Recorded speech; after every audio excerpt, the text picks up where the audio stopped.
While the NBA Summer League is going on, all teams are still monitoring the free agency market and the trade market.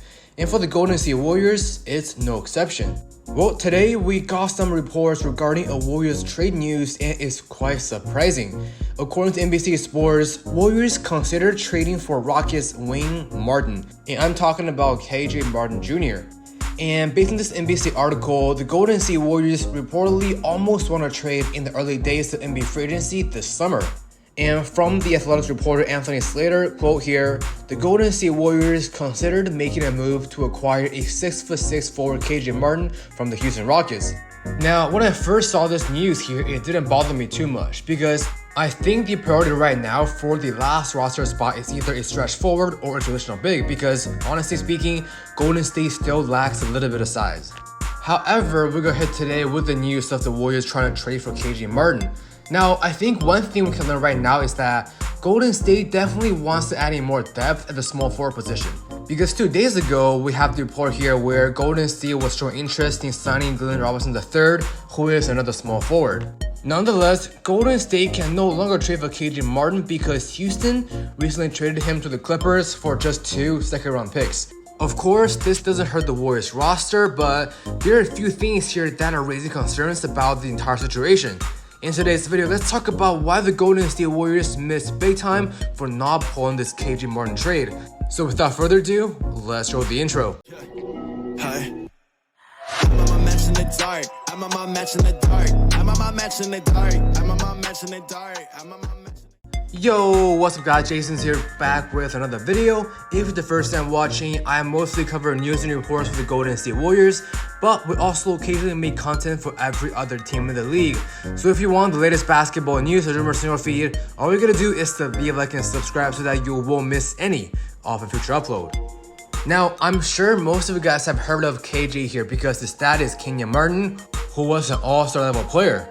This past season, this 22-year-old small forward had a career year, averaging 12.7 points, 5.5 rebounds, and 1.5 assists per game. So in terms of growth and performance, it's very easy to see that KJ is getting better every single year since he got into the league. Now, because he was drafted late, his contract is very small.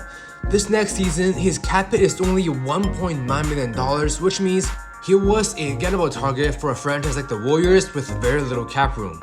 And according to the latest report here by the Athletics, the Warriors explored the idea of trading for KJ Martin early in the free agency process, league and team sources told the Athletics. And the Rockets were rearranging their roster and made the athletic young wing available via trade.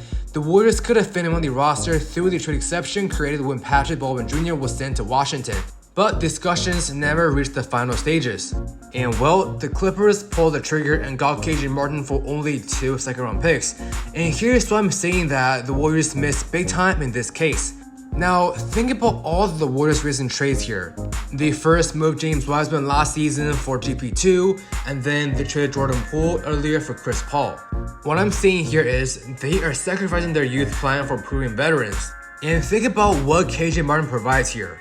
He is only 22 years old and he is available to play right away at an extremely low cost. I honestly think that trading for this 22-year-old forward makes the perfect sense in the world. Not only can it bring more depth behind Andrew Wiggins, the duo of him and Kuminga is something that's very promising and exciting to watch.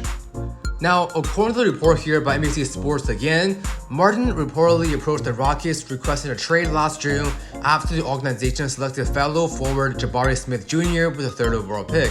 He wasn't dull, however, and went on to have the best season of his young career, averaging 12.7 points and 5.5 rebounds in 28 minutes per game. Now, you wouldn't think his asking price would go up, but only 2 second-round picks for Martin is a huge deal for the Clippers, and Golden State could have easily afforded that. And if we also consider the fact that we have cap room next offseason because Clay will be a free agent, and plus we can get rid of Chris Paul's contract easily too, we can definitely give KG a new deal and keep him on the team. And yet, we do not pull the trigger on this deal. And here's the thing that comes with this. From showing interest in Glenn Robinson III to now almost trading for KJ Martin, you can clearly tell that Golden State wants to keep on upgrading their roster. And most importantly, KJ Martin and Glenn Robinson have such a similar playing style. Both are elite athletes in the wing spot and are both decent shooters. You can easily see here that it's obvious that Warriors want to add in one more wing player with good athleticism and shooting ability, and yet nothing gets done. Now, the problem here is the longer the Warriors wait, the less options there are.